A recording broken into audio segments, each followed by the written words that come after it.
अब सबसे पहले गवर्नर कौन थे सिंध के? सर गुलाम हुसैन हिदायतुल्लाह। ये सवाल लाज़मी पूछा जाता है। ये 2-3 सवाल इसमें ये लाज़मी पूछे जाते हैं। एक तो टेन्योर पूछा जाता है और ये पूछा जा सकता है कि कौन अपॉइंट करता है, ऐज पूछी जा सकती है और ये पूछा जाता है कि सिंध के पहले गवर्नर कौन थे? बिस्मिल्लाहिर्रहमानिर्रहीम, welcome to public service commission academy. दोस्तों, हम पाकिस्तान में मुख्तलिफ जॉब्स के लिए क्रैश कोर्स की आज दूसरी क्लास है। इससे पहले वाले लेक्चर में हमने पाकिस्तान के बारे में करंट अफेयर्स पढ़ा था, जिसमें प्रेसिडेंट्स और प्राइम मिनिस्टर्स के बारे में हमने डिटेल में पढ़ा। जितने भी एमसीक्यूज आते हैं इन दोनों शख्सियत के बारे में, वो सारे हमने उसमें कवर किए। उसको देखने के लिए वीडियो को आपको ऊपर लिंक राइट कॉर्नर में नज़र आ रहा होगा, वो आप उस पर क्लिक करके पहले वो देखें, उसके बाद इस वीडियो पर आएँ। इसका लिंक आपको डिस्क्रिप्शन में भी मिल जाएगा। तो स्टार्ट करते हैं दूसरा लेक्चर, जिसमें हम बात करेंगे गवर्नर्स के बारे में और इसके बाद हम चीफ मिनिस्टर्स और दूसरे जो मेंबर्स होते हैं, मिनिस्टर्स होते हैं, उनके बारे में पढ़ेंगे। इस वीडियो को आप आखिर तक देखेंगे तो आपके टेस्ट के बारे में एमसीक्यूज़ जो आते हैं, वो बहुत सारे क्लियर हो जाएँगे इस वीडियो में। तो स्टार्ट करते हैं प्रोविंस ऑफ सिंध से। सबसे पहले मैं आपको बता दूं कि गवर्नर होता क्या है। गवर्नर जो है वो appointed head of the province होता है। Head of the state for province कह लें, मिसाल के तौर पे जिस तरह से प्रेसिडेंट होता है, सदर होता है, उसी तरह से सूबे में जो है वो गवर्नर होता है। जिस तरह से सदर के नीचे प्राइम मिनिस्टर होता है, लेकिन प्राइम मिनिस्टर क्या है, वो हुकूमत को वो चलाता है। अभी आपने देखा होगा ना कि पाकिस्तान में किस तरह से सदर इतनी ज़्यादा लाइमलाइट में नहीं होता, बिल्कुल सामने नहीं होता, सारे फैसले प्राइम मिनिस्टर कर रहा होता है। क्यों? क्योंकि सदर हेड ऑफ द स्टेट है, उसके कुछ अलग काम हैं, लेकिन जो गवर्नमेंट है उसको चलाने के लिए प्राइम मिनिस्टर होता है। इसी तरह सूबे में अगर आ जाएँ, तो सूबे में चीफ मिनिस्टर वही काम करता है जिस तरह से मैं मिसाल दे रहा हूँ कि जिस तरह से प्राइम मिनिस्टर नेशनल या सेंटर लेवल पे करता है। तो जिस तरह से मिसाल के तौर पे प्राइम मिनिस्टर को पार्लियामेंट इलेक्ट करता है, यानी वहाँ जो एमएनएज़ होते हैं, आप अपने हलकों से जिनको इलेक्ट करके इलेक्शन जितवा के पार्लियामेंट में भेजते हैं, नेशनल असेंबली में भेजते हैं, तो वो लोग वोटिंग करके अपने दरमियान में से एक बंदे को प्राइम मिनिस्टर बना देते हैं। और इसी तरह से सूबे में भी क्या होता है, सूबे में भी जो एमपीएज़ होते हैं, प्रोविंशियल असेंबली के मेंबर होते हैं, वो अपने दरमियान में से एक बंदे को वोटिंग करके अपना सीएम चूज़ कर लेते हैं, चीफ मिनिस्टर चूज़ कर लेते हैं। तो गवर्नर कहाँ से आता है? गवर्नर उनके दरमियान में से नहीं आता गवर्नर, बल्कि उसी सूबे का एक वोटर होना चाहिए, वो हम डिटेल में देख लेंगे कि वो एलिजिबिलिटी क्या है। लेकिन उसको अपॉइंट कौन करता है? उसको प्राइम मिनिस्टर के एडवाइस पर प्रेज़िडेंट अपॉइंट करता है। अब थोड़ा-सा जैसे इसको करते हुए चलेंगे ना, तो मैं आपको क्लियर कर दूँगा किस तरह से होता है। अभी जैसे करंट गवर्नर है कामरान टिसोरी, सिंध की बात करें तो। सिंध में कामरान टिसोरी साहब गवर्नर हैं। अब देखें, इनका ताल्लुक पीपल्स पार्टी से तो है नहीं, क्योंकि सिंध में तो पीपल्स पार्टी की हुकूमत है। तो ये बंदा जो है ये कहाँ से आया, इसको अपॉइंट करने वाला कौन था? इसको अपॉइंट किया प्रेज़िडेंट ने, यानी सेंटर से ये बंदा आता है। और ज़्यादातर जो सेंटर में गवर्नमेंट के इत्तेहादी होते हैं ना, उनका गवर्नर होता है, यानी सूबे में जिनकी हुकूमत होती है, बहुत कम देखा है कि उनका गवर्नर हो। अब देखें, सूबे में तो सिंध पीपल्स पार्टी की हुकूमत है और पीपल्स पार्टी का चीफ मिनिस्टर है सैयद मुराद अली शाह साहब, ठीक है? लेकिन गवर्नर कौन है? कामरान टिसोरी। गवर्नर का टेन्योर कितना होता है? 5 साल, रिन्यूएबल, यानी 5 साल के बाद ये दोबारा इसको अपॉइंट कर सकते हैं। ऐसे नहीं है कि दूसरा बंदा आए। और ये कंटिन्यू हो सकता है कब तक? जब तक प्रेज़िडेंट चाहे। यानी प्रेज़िडेंट अगर खुश है अपने गवर्नर से, वो उसकी बात को ओ कर रहा है, मान रहा है, तो वो उसका टेन्योर बढ़ा भी सकता है, यानी उसको दोबारा भी अपॉइंट कर सकता है। सिंपल एक नोटिफ़िकेशन जारी करना होता है। ये मैंने आपको बता दिया कि प्रेज़िडेंट अपॉइंट करता है उसको, किसके एडवाइस पर? प्राइम मिनिस्टर के एडवाइस पर। ऑथ कौन लेता है गवर्नर से? चीफ जस्टिस हाई कोर्ट का, यानी सिंध हाई कोर्ट के जो चीफ जस्टिस साहब हैं, वो इनसे ओथ लेते हैं, यानी कसमनामा, जैसे ये हल्फ उठाते हैं अपनी ऑफिस में आने से पहले। एज क्या होनी चाहिए गवर्नर की? एज गवर्नर की 35 साल होनी चाहिए, कम से कम, ज़्यादा हो सकती है। और क्या चीज़ ज़रूरी है? वो रजिस्टर्ड वोटर होना चाहिए उस सूबे का, यानी उस सूबे के का वो रजिस्टर्ड वोटर होना चाहिए, यानी वो जो वोटिंग लिस्ट होती है, उसमें उसका नाम ज़रूर होना चाहिए। सूबे के किसी भी हल्के में, फिर वो किसी भी शहर में हो, लेकिन सूबा सिंध का लाज़मी होना चाहिए। ऐसे या नहीं कह सकते कि भई सिंध का गवर्नर जो है वो कहीं और से आ जाए, मिसाल के तौर पे केपी या बलूचिस्तान का कोई शहरी हो, ऐसे नहीं हो सकता। अनटिल और अनलेस उसको उधर से वोटर रजिस्टर ना कराया जाए। अब सबसे पहले गवर्नर कौन थे सिंध के? सर गुलाम हुसैन हिदायतुल्लाह। ये सवाल लाज़मी पूछा जाता है। ये 2-3 सवाल इसमें ये लाज़मी पूछे जाते हैं। एक तो टेन्योर पूछा जाता है और ये पूछा जा सकता है कि कौन अपॉइंट करता है, ऐज पूछी जा सकती है और ये पूछा जाता है कि सिंध के पहले गवर्नर कौन थे? सर गुलाम हुसैन हिदायतुल्लाह 1947 से लेकर 1948 तक इनका टेन्योर था।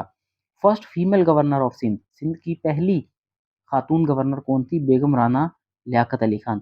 जो हमारे पहले प्राइम मिनिस्टर थे, कल हमने पढ़ा लियाकत अली खान साहब के बारे में, उनकी बेगम, उनकी वाइफ पाकिस्तान की सॉरी सिंध की पहली फीमेल गवर्नर थी। 1973 से लेकर 1976 तक ये इस कुर्सी पर रहीं। तो उम्मीद है कि गवर्नर आपको क्लियर हो गया होगा। अब इसी तरह से सारे सूबों में बाकी सारी चीज़ें सेम होंगी, बस नाम का फ़र्क होगा और ये फर्स्ट गवर्नर और दूसरी चीज़ें थोड़ी-सी चेंज हो सकती हैं।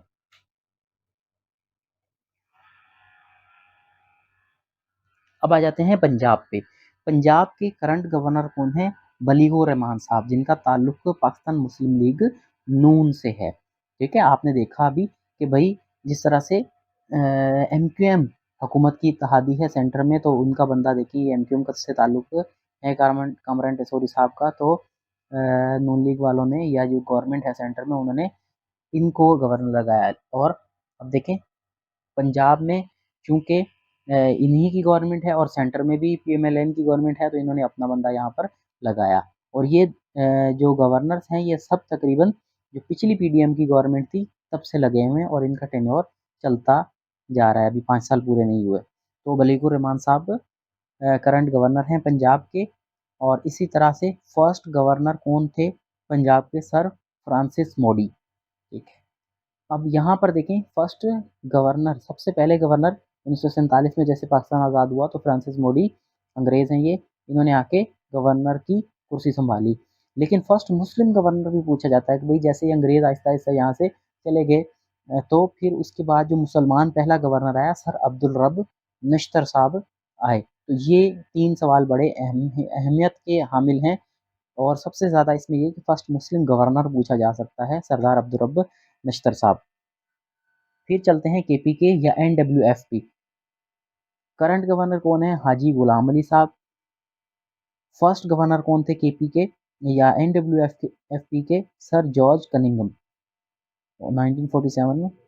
और first Muslim governor Sahibzada Mohammad Khurshid साहब, ये पहले मुस्लिम गवर्नर, आपको थोड़ा सा ये याद करनी पड़ेंगी अलग अलग चीज़ें।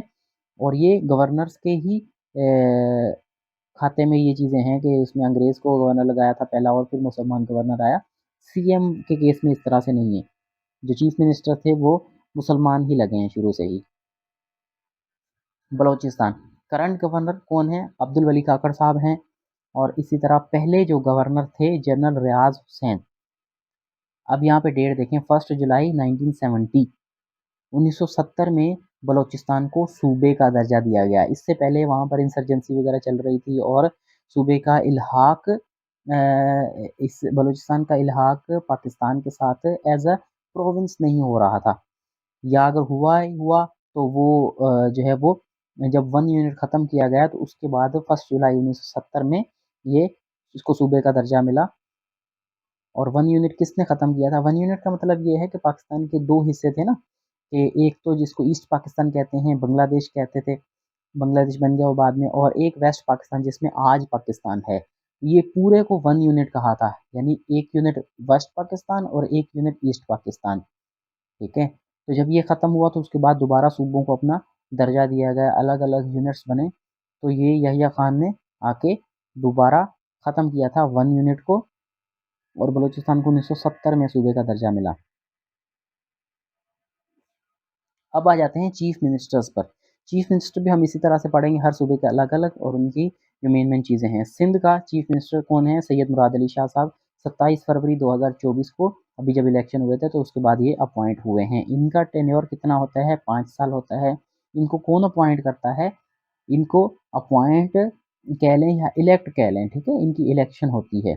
ऐसे ही नोटिफिकेशन नहीं आ जाता, बल्कि मंजूरी होती है। अपॉइंटमेंट का मतलब क्या है, जिस तरह से प्रेसिडेंट नाम दे देता है कि भाई फलां बंदा कामरान टेसोरी साहब को हमने सिंध का गवर्नर बना दिया, उसमें किसी की वोटिंग नहीं होती कि मिसाल पार्लियामेंट से पूछा जाए कि भाई हाँ भाई आप बताएं, और इसके ऊपर वोटिंग करें, जिसको ज़्यादा वोट मिले तो वो बनेगा गवर्नर। इसमें क्या होता है, चीफ मिनिस्टर में जो असेंबली होती है, सूबाई असेंबली, वो वोट करती है। अपोजिशन वाले अपना कैंडिडेट लाते हैं, जो मेजॉरिटी होती है वो अपना वोट मेंबर लाती है, तो फिर जो उसमें ज़्यादा वोट लेता है वो चीफ मिनिस्टर बनता है। सैयद मुराद अली शाह साहब अभी हमारे जिनका ताल्लुक है पीपल्स पार्टी से, वो सिंध के चीफ मिनिस्टर हैं, वजीर आला जिसका नाम है। टेन्योर 5 साल, appointed by Sindh assembly. Governor इनसे ओथ लेता है। ओथ मतलब ये किसको ओथ देते हैं, यानी जब ये अपनी कुर्सी संभालते हैं, अपने ऑफिस में आने से पहले कसमनामा उठाते हैं, हल्फ लेते हैं, तो गवर्नर इनसे हल्फ लेता है। ये सवाल भी पूछा जाता है कि भाई सीएम से कौन हल्फ लेता है, गवर्नर से हल्फ कौन लेता है, सदर से हल्फ कौन लेगा, और इसी तरह से वजीर आजम से हल्फ कौन लेगा। देखें, चीफ मिनिस्टर और वजीर आजम की बहुत सारी चीज़ें एक जैसी हैं। अगर आपने समझना है इनकी वर्किंग को, या ये किस तरह से इनकी जो डिटेल्स हैं, तो आप इनको मुमासलत के साथ समझें, यानी चीफ मिनिस्टर को प्राइम मिनिस्टर के इक्विवेलेंट लें, और जो गवर्नर है उसको प्रेसिडेंट, तो आपको काफ़ी चीज़ें क्लियर हो जाएंगी। तो फर्स्ट सीएम सिंध के पहले जो चीफ मिनिस्टर थे कौन थे, मोहम्मद अयूब खोड़ो साहब, ये पहले सीएम थे, चीफ मिनिस्टर थे सिंध के। पंजाब पर आ जाएं तो करंट सीएम कौन है, मरियम नवाज शरीफ साहिबा। 26 फरवरी 2024 को ये इलेक्ट हुई पंजाब की chief minister, first women chief minister Punjab, Punjab की पहली खातून सीएम ये आई हैं। पंजाब असेंबली इनको भी अपॉइंट करेगी। फर्स्ट सीएम पंजाब कौन थे, इफ्तिखार हुसैन ममदूद साहब, पहले पंजाब के सीएम थे। चीफ मिनिस्टर केपीके या एनडब्ल्यूएफपी। करंट, देखिए इधर मैंने दोनों नाम इसलिए लिखे हैं कि केपीके तो अभी इसका नाम है, एनडब्ल्यूएफपी पहले नाम था। तो जब मैं ये फर्स्ट सीएम की बात करता था कि भाई 1947 में जैसे मुल्क आज़ाद हुआ, तो तब एनडब्ल्यूएफपी इसका नाम था। अगर यहाँ पे केपी लिखूंगा तो फिर ये गलत हो जाएगा, ठीक है। सवाल भी आपको इसी तरह से पूछा जाएगा कि फर्स्ट सीएम एनडब्ल्यूएफपी कौन थे, अब्दुल कयूम खान या खान अब्दुल कयूम खान, तो ये थे, ठीक है। करंट सीएम अली अमीन गंडापुर, पीटीआई से जिनका ताल्लुक है, और पहले सीएम एनडब्ल्यूएफपी के, यानी 1947 में कौन सीएम बने थे पहले, अब्दुल कयूम खान। और ये जो बात हो रही है ये पोस्ट इंडिपेंडेंस की बात हो रही है, जैसे 1947 में मुल्क आज़ाद हुआ, लेकिन ये सूबे पहले भी थे, ठीक है। जब यूनाइटेड इंडिया था या अंग्रेज़ के अंदर अंग्रेज़ की हुकूमत थी, तो तब भी ये सूबे थे, तब भी इनके जो है वो गवर्नर्स वगैरह वो भी थे और सीएम भी थे। तो इसलिए आपने पोस्ट इंडिपेंडेंस की बात करनी है। बलूचिस्तान में करंट सीएम यानी हालिया जो सीएम है वो कौन है, सरफराज भुगटी साहब। 2 मार्च 2024 को ये अपॉइंट हुए सीएम। पहले सीएम कौन थे, appointed by Balochistan assembly.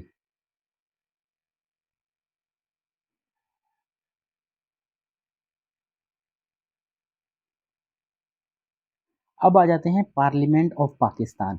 Pakistan का जो पार्लियामेंट है उसके बारे में थोड़ी सी बात कर लेते हैं, ऐवान जिसको कहते हैं।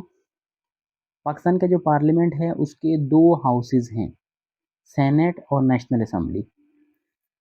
सेनेट को बोलते हैं अपर हाउस ऑफ पार्लियामेंट, और नेशनल असेंबली को बोलते हैं लोअर हाउस ऑफ पार्लियामेंट।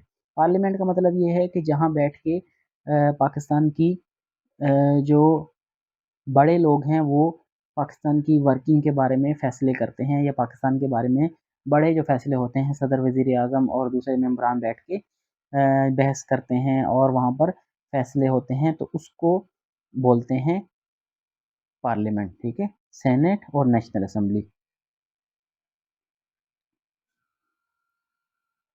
पहले सेनेट की बात कर लेते हैं, जो अपर हाउस है, ठीक है।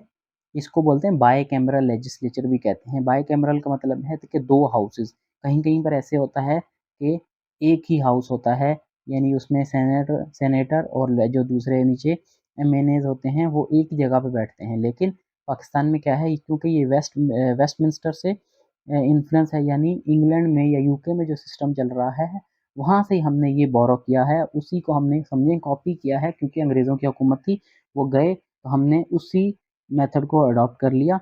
तो वहाँ जिस तरह से जो है वो house of common and house of lords होता है, तो उसी तरह से हमने भी सेनेट ऐवान बाला और जो है ना ऐवान ज़ेहरी, जिसको लोअर हाउस या नेशनल असेंबली कहा जाता है। तो सेनेट के बारे में थोड़ा-सा पढ़ते हैं, इसको अपर हाउस ऑफ पार्लियामेंट कहते हैं या ऐवान बाला कहते हैं उर्दू में। टर्म लिमिट कितनी है? इसमें जो मेंबर बैठते हैं उनको सेनेटर्स कहते हैं, ठीक है? वो 6 साल तक इस ऑफिस में बैठ सकते हैं या इस हाउस के मेंबर होते हैं। लेकिन ये हाउस जो है वो कभी ख़त्म नहीं होता। कैसे नहीं ख़त्म होता? मिसाल के तौर पे जिस तरह से अभी आपने देखा कि जब भी इलेक्शन होते हैं, मुल्क में जनरल इलेक्शन होते हैं, तो पार्लियामेंट ख़त्म हो जाती है, नेशनल असेंबली ख़त्म हो जाती है, वज़ीर-ए-आज़म भी हट जाता है और इंटरिम सेटअप आता है। लेकिन ये सेनेट कभी भी ख़त्म नहीं होता। इसमें क्या होता है कि टोटल अभी मिसाल के तौर पर 96 मेंबर हैं इसके। तो आधे मेंबर जो है वो 3 साल के बाद रिटायर होते हैं, उनके ऊपर इलेक्शन होता है, तो वो मेंबर फिर 6 साल तक चलेंगे। लेकिन जो पहले आधे जिनका इलेक्शन नहीं हुआ, वो अगले 3 साल के बाद रिटायर होंगे और वो फिर 6 साल तक उनका चलता रहेगा। तो इसलिए ये हाउस कभी भी डिसॉल्व नहीं होता या ख़त्म नहीं होता। अभी हालिया 2024 में जो सेनेट के इलेक्शन हुए हैं, उसके बाद अभी सीटें हो गई हैं 96। आप गूगल पर जाएँगे या देखेंगे, कहीं किताबों में पढ़ेंगे, कहीं पर 104 आपको मिलेगा, कहीं पे 100 मिलेगा और कहीं पर 96 अभी मिलेगा। इसको थोड़ा-सा मैं यहाँ पर क्लियर करता हूँ। ये वज़ाहत मैं इसलिए दे रहा हूँ कि जब आप ये लेक्चर देख के कहीं और से देखेंगे, आप देखेंगे 104 है या कहीं पर 100 है, तो आप कहेंगे कि भई सर ने जो है वो इसमें मिसगाइड किया है या हमें सही से पढ़ाया नहीं है, तो इसको गौर से समझ लें। ये लिखा हुआ है 25th अमेंडमेंट, 25वीं तरमीम।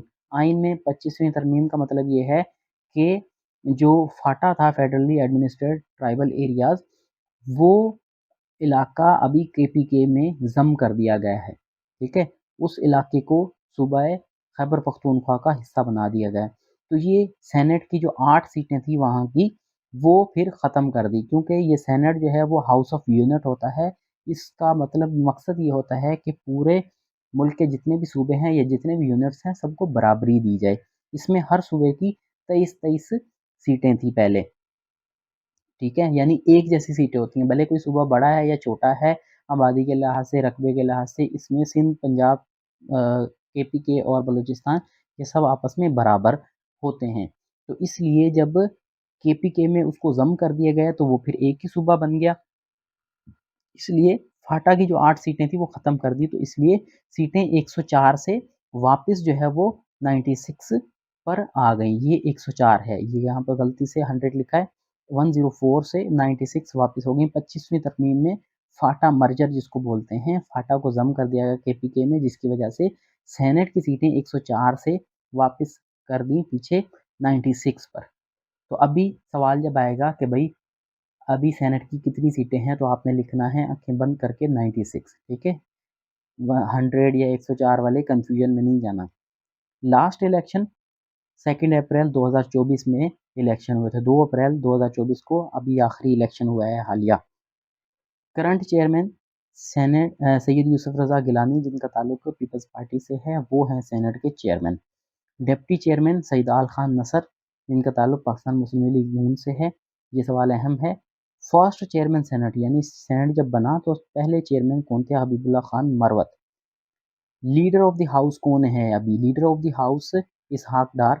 जिस तरह से नेशनल असेंबली में लीडर ऑफ द हाउस कौन होता है? वो प्राइम मिनिस्टर होता है।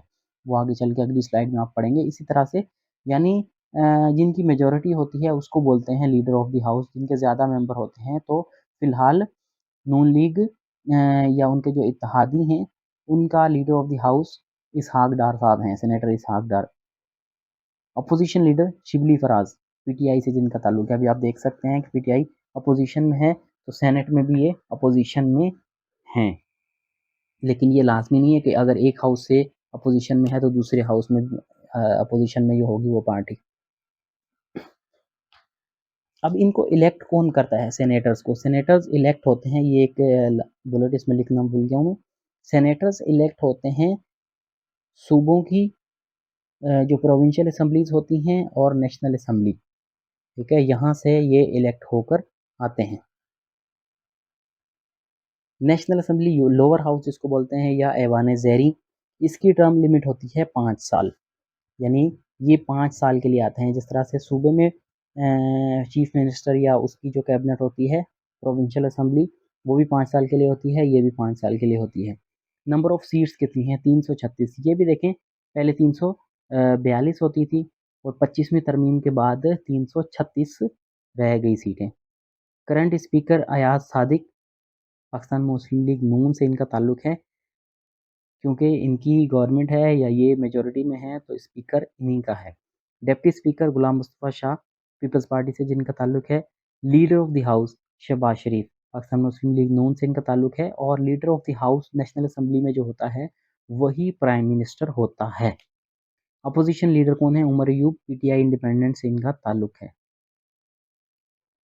अब ये क्या है? Cabinet minister. कैबिनेट का मतलब ये है काबीना। काबीना का क्या मतलब है कि प्राइम मिनिस्टर अपने जो एमएनएस होते हैं, यानी जो नेशनल असेंबली के मेंबर्स होते हैं हुकूमत में, उनको उनमें से बंदे चूज़ करके उनको एक-एक पोर्टफोलियोज़ यानी एक-एक डिपार्टमेंट दे देता है कि भाई आप जो है वो इससे डील करेंगे, आप इससे डील करेंगे। तो वो लोग फिर मुख्तलिफ इदारों को सँभालते हैं और मुल्क की वर्किंग को चलाते हैं। अभी जैसे ये तो मैंने पूरी लिस्ट दे दी है जितनी भी कैबिनेट है, लेकिन आपने ख़ास-ख़ास याद रखना है। जिस तरह से सबसे पहले जाम कमाल खान, जिनका ताल्लुक बलूचिस्तान से है, ये कॉमर्स के मिनिस्टर हैं। इसी तरह से दूसरे नंबर पर ख्वाजा मोहम्मद आसिफ साहब हैं, इनको डिफेंस मिनिस्टर जिस तरह से वो हैं, वज़ीर दिफ़ा हैं। लेकिन ये इनके पास एडिशनल पोर्टफोलियोज़ भी हैं, डिफेंस, प्रोडक्शन या एविएशन। तो आपने सिर्फ़ और सिर्फ़ ये याद करना है, ख्वाजा आसिफ डिफेंस मिनिस्टर हैं। इसी तरह से इकोनॉमिक अफेयर्स के अहद खान चीमा, लेकिन ये कम पूछा जाता है। फाइनेंस मिनिस्टर ज़्यादा पूछा जाता है। फाइनेंस मिनिस्टर मोहम्मद औरंगज़ेब, ये एक नया बंदा है, इसका पॉलिटिक्स से ताल्लुक नहीं है। तो ये सवाल बहुत एक्सपेक्टेड है कि मुख्तलिफ टेस्ट में ये पूछा जाएगा। फाइनेंस मिनिस्टर कौन है? ज़्यादातर लोग इसहाक डार करेंगे, लेकिन वो गलत हो जाएगा, औरंगज़ेब साहब, मोहम्मद औरंगज़ेब साहब। और इसी तरह से फ़ॉरेन अफेयर्स यानी वज़ीर ख़ारजा, वो हैं मोहम्मद इसहाक डार साहब, जो पहले फाइनेंस मिनिस्टर या वज़ीर ख़ज़ाना होते थे। अभी वो किस पोर्टफोलियो पर हैं? वो फ़ॉरेन मिनिस्टर यानी वज़ीर ख़ारजा। इसी तरह से आपने देखना है information and broadcasting, number 8 Ataullah ताड़ साहब, ठीक है? और इंटीरियर मिनिस्टर सैयद मोहसिन रज़ा नकवी यानी वज़ीर दाखिला। फिर पेट्रोलियम मिनिस्टर अगर देखें तो 13th नंबर पे है मिस्टर मुसद्दिक मसूद मलिक। इनके पास है पेट्रोलियम का भी है, और लेकिन ये एडिशनल पोर्टफोलियो वाटर रिसोर्सेज का भी इन्हीं के पास है। एहसन इकबाल चौधरी साहब हैं, ये प्लानिंग मिनिस्टर हैं। अब ये लंबे-लंबे नाम हैं, ये आप याद करने में आप कंफ्यूज होंगे, लेकिन सिर्फ़ और सिर्फ़ इसका आपको मैं शॉर्ट में बता रहा हूँ, ये प्लानिंग मिनिस्टर हैं, सवाल भी इसी तरह से आता है। पावर मिनिस्टर देख लें, सरदार अवैस खान लिगारी साहब हैं, और इसी तरह से साइंस एंड टेक्नोलॉजी के खालिद मकबूल सिद्दीकी साहब हैं। अब ये मेन थे जो हमने कर लिए।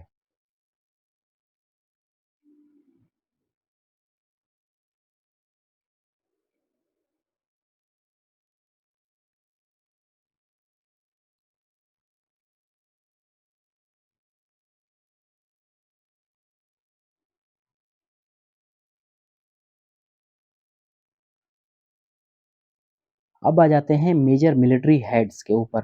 अभी हालिया दौर में या जो करंटली मिलिट्री को कौन-कौन हेड कर रहा है, पाकिस्तान की जो 3 अफ़वाज हैं उनको कौन अ, हेड कर रहा है, उनके हेड्स कौन हैं? तो सबसे पहले chief of army staff general Asim Munir साहब हैं, जो जिनका ताल्लुक पाकिस्तान आर्मी से है, ठीक है? Chief of naval staff admiral Naveed Ashraf, navy के जो हेड हैं वो एडमिरल नवीद अशरफ हैं।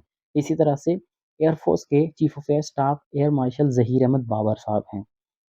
इसी तरह से joint chief of staff committee यानी जो तीनों मुसल्लह अफ़वाज का हेड जिनको कहा जाता है वो जनरल साहिर शमशाद मिर्ज़ा हैं।